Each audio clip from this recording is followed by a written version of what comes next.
بسم الله الرحمن الرحيم. لله حاجتي وتطلب حاجتك وأدخلني الجنة برحمتك يا أرحم الراحمين. بسم الله الرحمن الرحيم. اللهم صل على محمد وآل محمد.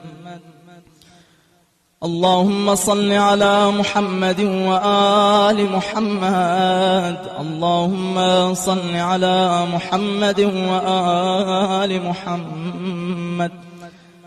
عن جابر بن عبد الله الأنصاري رضي الله عنه قال: سمعت فاطمة عليها السلام أنها قالت: دخل علي أبي رسول الله صلى الله عليه وآله في بعض الأيام فقال: السلام عليك يا فاطمة.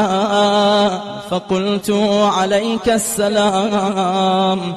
قال: إني أجد في بدني ضعفا. فقلت له: أعيذك بالله يا أبتاه من الضاع. فقال: يا فاطمة ائتيني بالكساء اليماني فغطيني به. فأتيته بالكساء اليماني فغطيته به، وصرت أنظر إليه وإذا وجهه يتلألأ كأنه البدر في ليلة كمامه وكماله.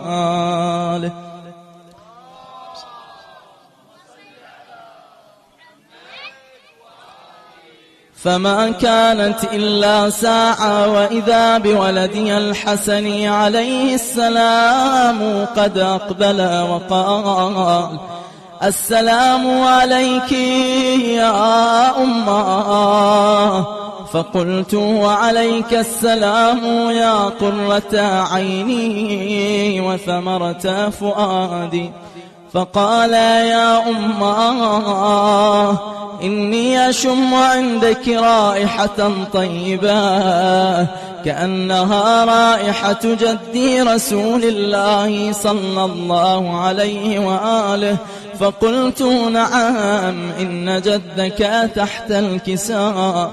فأقبل الحسن عليه السلام نحو الكساء وقال: السلام عليك يا جداه يا رسول الله، أتأذن لي أن أدخل معك تحت الكساء؟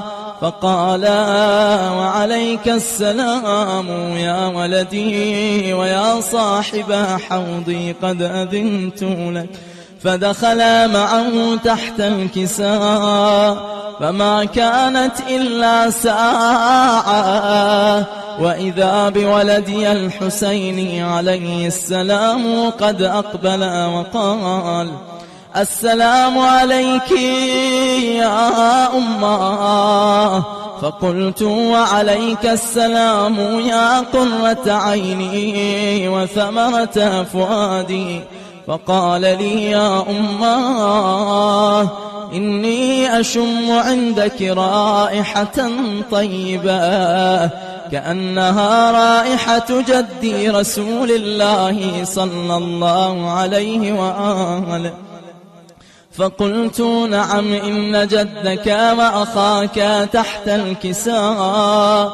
فدنا الحسين عليه السلام نحو الكساء وقال: السلام عليك يا جداه.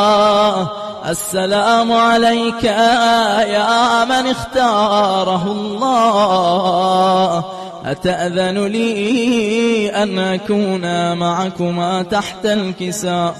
فقال: وعليك السلام يا ولدي ويا شافع أمتي، قد أذنت لك. فدخلا معهما تحت الكساء، فأقبلا عند ذلك أبو الحسن علي بن أبي طالب عليه السلام وقال: السلام عليك يا بنت رسول الله. فقلت: وعليك السلام يا أبا الحسن ويا أمير المؤمنين. فقال: يا فاطمة، إني أشم عندك رائحة طيبة كأنها رائحة أخي وابن عمي رسول الله صلى الله عليه وآله. فقلت: نعم، هو مع ولديك تحت الكساء. فأقبلا علي عليه السلام نحو الكساء وقال: السلام عليك يا رسول الله، أتأذن لي أن أكون معكم تحت الكساء؟ قال له: وعليك السلام يا أخي ووصي وخليفتي وصاحب لوائي، قد أذنت لك. فدخل علي عليه السلام تحت الكساء، ثم أتيت نحو الكساء وقلت: السلام عليك يا أبتاه يا رسول الله، أتأذن لي أن أكون معكم تحت الكساء؟ قال: وعليك السلام يا بنتي ويا بضعتي، قد أذنت لك. فدخلت تحت الكساء، فلما اكتملنا جميعا تحت الكساء أخذ أبي رسول الله صلى الله عليه وآله بطرفي الكساء، وأومأ بيده اليمنى إلى السماء وقال: اللهم إن هؤلاء أهل بيتي وخاصتي وحامتي، لحمهم لحمي ودمهم دمي، يؤلمني ما يؤلمهم ويحزنني ما يحزنهم. أنا حرب لمن حاربهم، وسلم لمن، وعدو لمن عاداهم، ومحب لمن أحبهم. إنهم مني وأنا منهم، فاجعل صلواتك وبركاتك ورحمتك وغفرانك ورضوانك علي وعليهم، وأذهب عنهم الرجس وطهرهم تطهيرا. فقال الله عز وجل: يا ملائكتي ويا سكان سماواتي، إني ما خلقت سماء مبنية ولا أرضا مدحية ولا قمرا منيرا ولا شمسا مضيئا ولا فلكا يدور ولا بحرا يجري ولا فلكا يسري إلا في محبة هؤلاء الخمسة الذين هم تحت الكساء.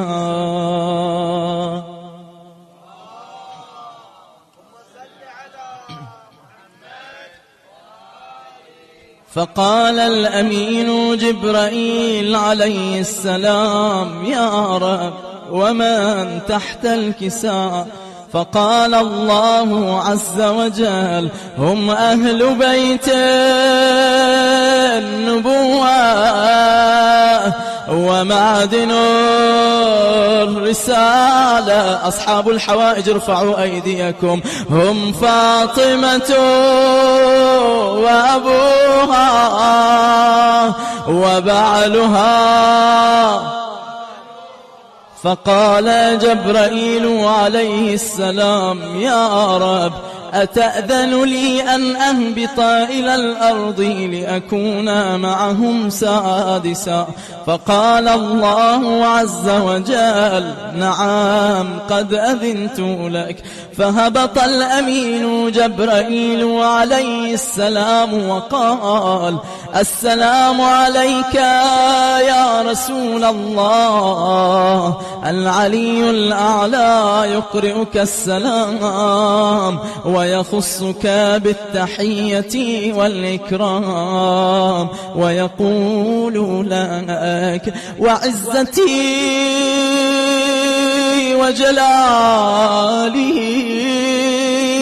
إني ما خلقت سماء مبنية ولا أرضا مدحية ولا قمرا منيرا ولا شمسا مضيئا ولا فلكا يدور ولا بحرا يجري ولا فلكا يسري إلا لأجلكم ومحبتكم، وقد أذن لي أن أدخل معكم، فهل تأذن لي يا رسول الله؟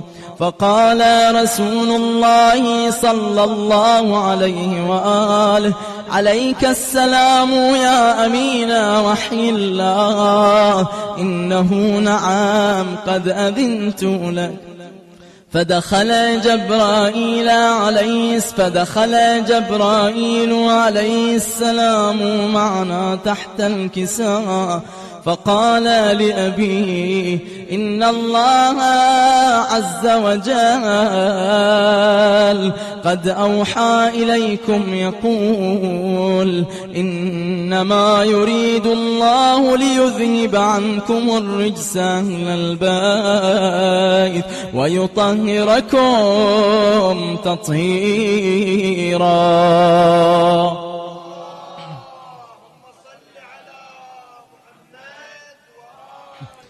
فقال علي عليه السلام لأبيه: يا رسول الله، أخبرني ما لجلوسنا هذا تحت الكساء من الفضل عند الله. فقال النبي صلى الله عليه وآله: والذي بعثني بالحق نبيا واصطفاني بالرسالة نجيا، ما ذكر خبرنا هذا في محفل من محافل أهل الأرض، وفيه جمع من شيعتنا ومحبينا، إلا ونزلت عليهم الرحمة وحفت بهم الملائكة واستغفرت لهم إلى أن يتفرقوا. فقال علي عليه السلام: إذن والله فزنا وفاز شيعتنا ورب الكعبة.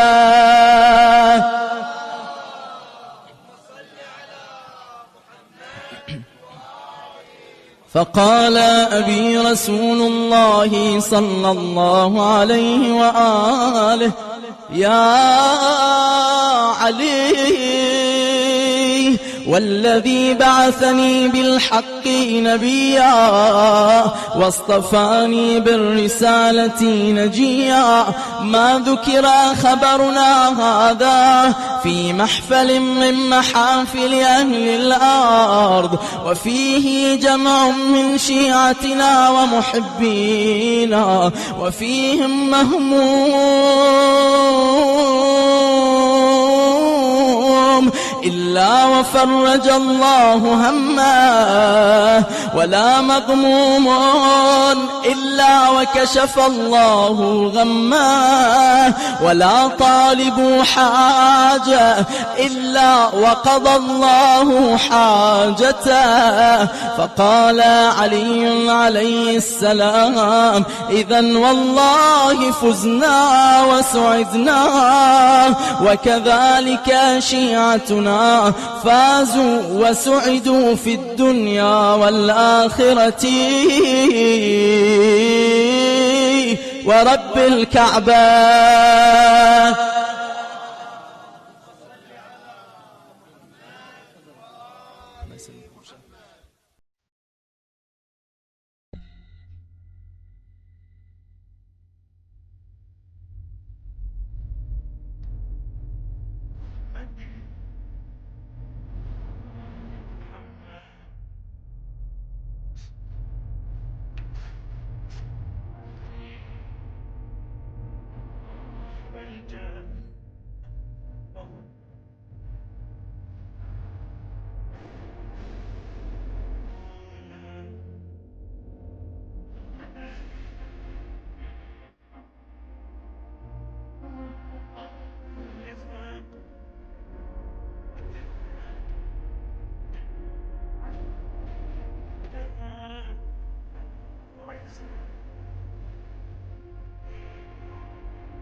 بسم الله الرحمن الرحيم.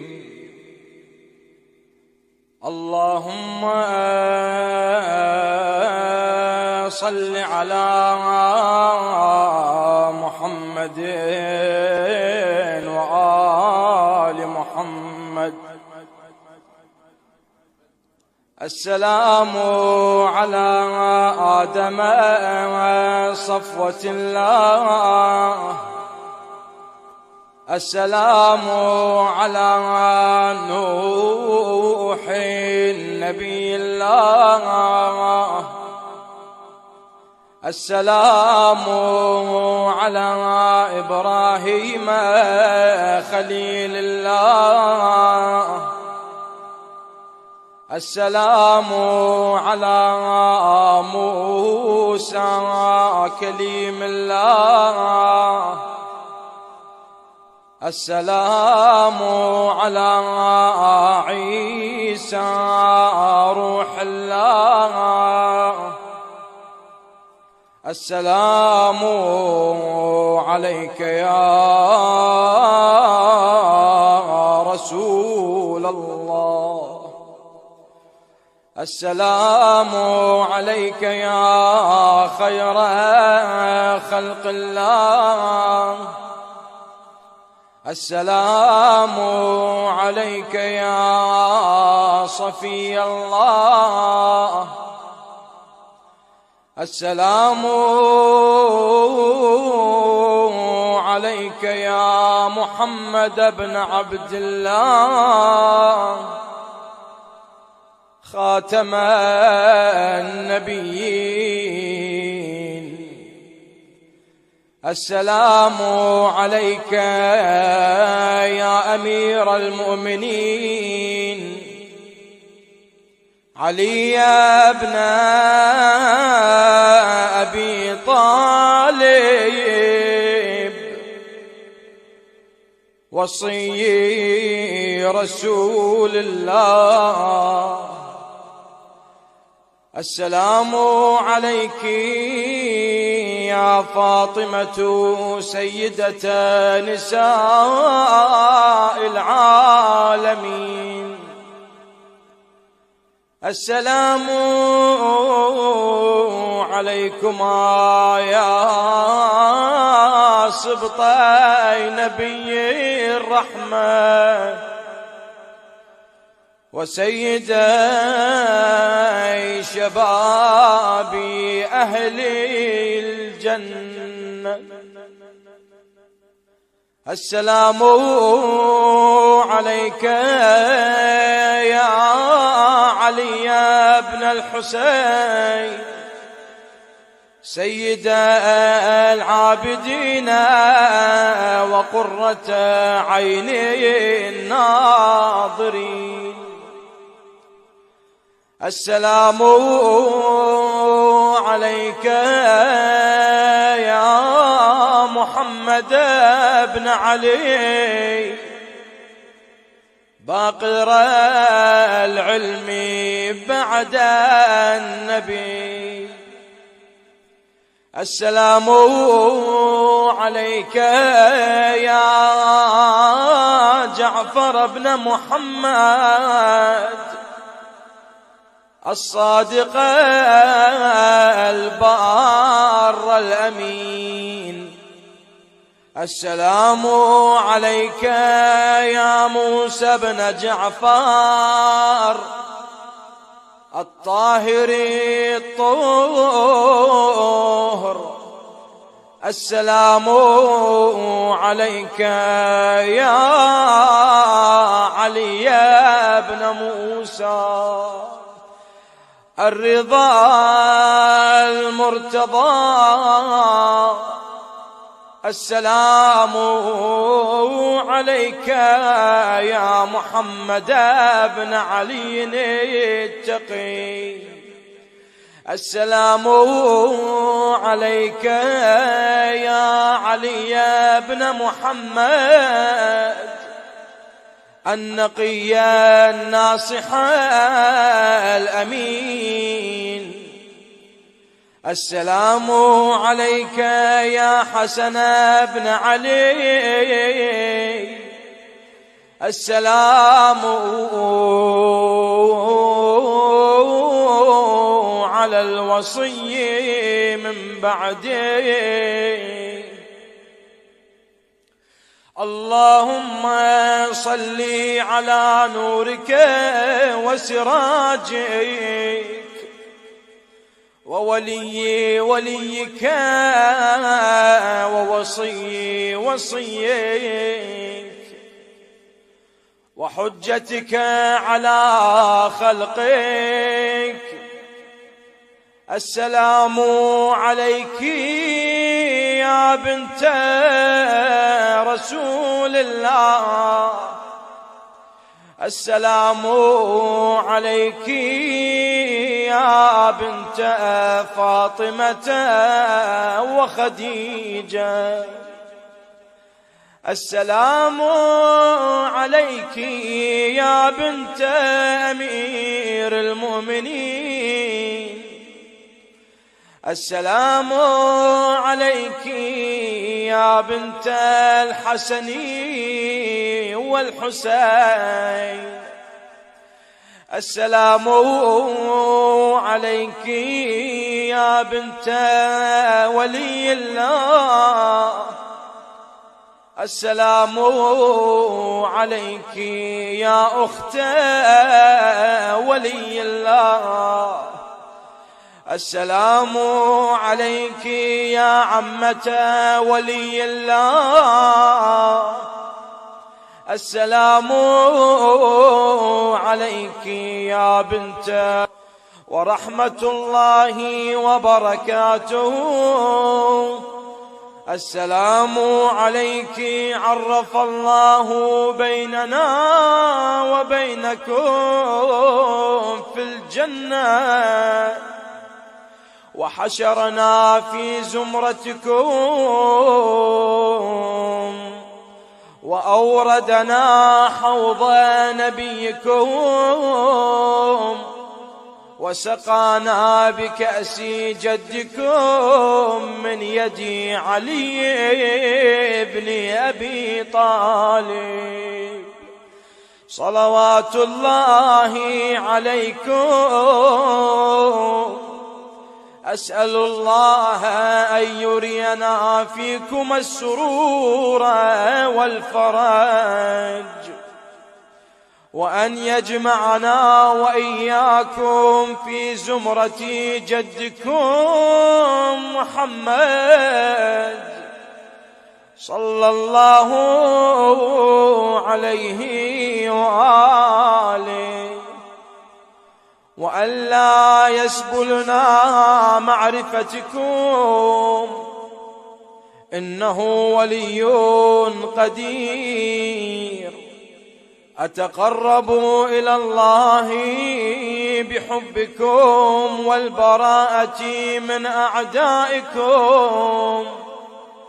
والتسليم إلى الله راضيا به غير منكر ولا مستكبر، وعلى يقين ما أتى به محمد، وبه راضي نطلب بذلك وجهك يا سيدي، اللهم ورضاك والدار الآخرة يا فعيلي في الجنة، فإن لك عند الله شأنا من الشأن